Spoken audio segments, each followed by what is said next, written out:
The lord, హల్లెలూయా. ఇది నా వాక్యము. యోమ్ దెబిరీం 22వ తారీఖు 9వ నెల 2025వ సంవత్సరం. మన దేవుడు ఇస్తున్న చక్కటి మాట. మార్కు సువార్త 11వ అధ్యాయము 24వ వచనం. అందుచేత ప్రార్థన చేయనప్పుడు మీరు అడుగుచున్న వాటి నెలను పొంది ఉన్నామని నమ్ముడి, అప్పుడు అవి మీకు కలుగునని మీతో చెప్పుచున్నాను. ప్రార్థన చేస్తున్నప్పుడు మనం అడిగినవన్నీ కూడా పొందుకున్నామని మొట్టమొదట నమ్మాలంట.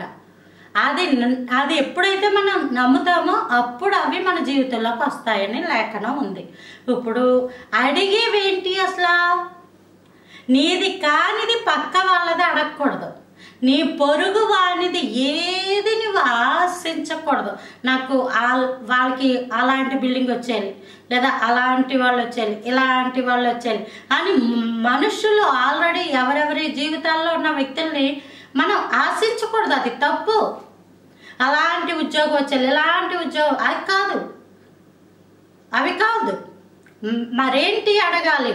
నువ్వు దేవుని దగ్గర మోకరించి, ప్రభు నీ చిత్తానుసారమైన వ్యక్తితో నాకు వివాహం చేయండి, ప్రభు నీ చిత్తము జరిగించండి, ప్రభు నీ మాట నెరవేర్చండి, ప్రభు నీ చిత్తమైతే, నీకు ఇష్టమైతే నాకు మంచి గృహాన్ని ఇవ్వండి, నాకు మంచి ఉద్యోగం అనుగ్రహించండి, నేను బ్రతకాలి, నా కుటుంబాన్ని బ్రతికించుకోవాలి, మేమందరం బ్రతకాలి ప్రభా, దానికి తగిన ఆర్థిక సంపాదన అనుగ్రహించండి, అప్పులు ఉప్పాలు అయిపోకుండా కృప చూపించండి అని దేవుని చిత్తానుసారంగా ప్రార్థించాలి.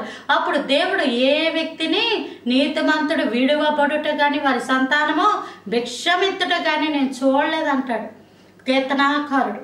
నీతిమంతుని పిల్లలు ఆకలి తీర భోజనము చేయును అని ఉంది బైబిల్లో.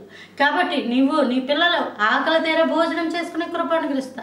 మీకు కావాల్సిన సర్వ సమృద్ధి దేవుడు ఎంతవరకు ఇద్దామని అనుకున్నాడో అంతవరకు ఇస్తాడు.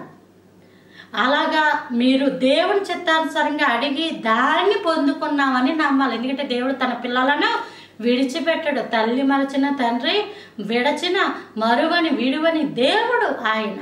నేను నిన్ను మరచిపోజాలను అన్నాడు. మరచిపోడు దేవుడు. కానీ నువ్వు దేవుడిని అడగాలి. అది ఎలా అడగాలి? ఆయన చిత్తానుసారంగా అడగాలి. అట్టి కృప దేవుడు అనుగ్రహించును కాక. Praise the lord. ఆమేన్.